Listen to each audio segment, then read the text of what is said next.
அருண் சுதனை என்ன எதிர்பார்த்து டியா கிளாஸ்ல போட்டீங்க? நிதர்ஷ் வந்து நல்ல நாட்டியே இருந்தாங்க. ஓகே, நாட்டின்னு எந்த மாதிரி? ஃபர்ஸ்ட் பார்த்தாங்கன்னா நம்ம ஒன்று சொன்னா அவன் ஒன்று பண்ணுவான், எது சொன்னாலும் காதுலயே வாங்கிக்க மாட்டான். மெயினா நல்ல டிவி பார்த்துட்டே இருப்பான், ஸ்டடீஸ்ல கான்சென்ட்ரேஷனே கிடையாதுங்க. நல்ல சேஞ்சஸ், நல்லது. இது மற்ற குழந்தைகள்கிட்ட என்ன ஃபால்ட் பார்த்தோமோ அது இவங்ககிட்ட இருக்கக்கூடாதுன்னு நினைச்சேன். ஆக்சுவலி அவன் வந்து ரொம்ப பேசிக்கா ஷை டைப். ஸோ ஷைனஸ் தான் வந்து உங்களை டியா கிட்ட கொண்டு வந்தது. ஆமா. ஸோ எப்போ வந்து முதன்முறையாக உங்களுக்கு ரிசல்ட் தெரிய ஆரம்பிச்சது? எவ்வளோ நாளுக்கு அப்புறம்? கிளாஸுக்கு போட்டு எவ்வளோ நாளுக்கு அப்புறம்? ஒரு 10 or 15 டேஸ் மேலேயே ஓரளவுக்கு ரிசல்ட் வந்துச்சு. டியா போட்டு ஒரு 1 month, ஒரு 1 வீக்லயே அவனுக்கு நல்ல ஒரு இன்ட்ரெஸ்ட் இருக்குதுங்க.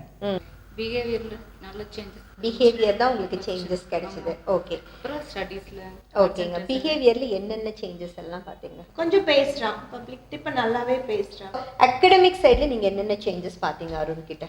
ஃபர்ஸ்ட் மெமரி, நல்ல மெமரிஸ். கான்சென்ட்ரேஷன் நல்லா படிக்கிறதுக்கு உட்காந்துக்கிறாளா? உட்காந்துக்கிறான்.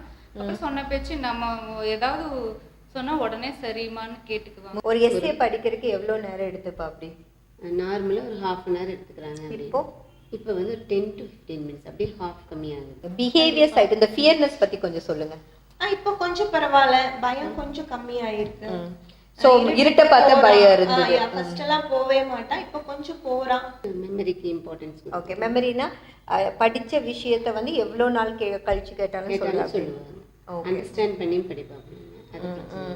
டைம் வந்து நல்லா சேவ் ஆச்சு. ஓகே, அகடமிக் சைடு இந்த 3 விஷயத்தை தான் நீங்க பாத்தீங்க. சரி, ABCD 4 லெவல் வச்சுக்கோங்க. டி வந்து ரொம்ப படிப்பே இல்லாத குழந்தைங்கன்னு வச்சுக்கலாம். ஏ வந்து டாப். கனிமொழி எந்த இடத்துல இருந்தாங்க? டில தான் இருந்தாங்க மேம். இப்போ ஏ வந்துட்டாங்க.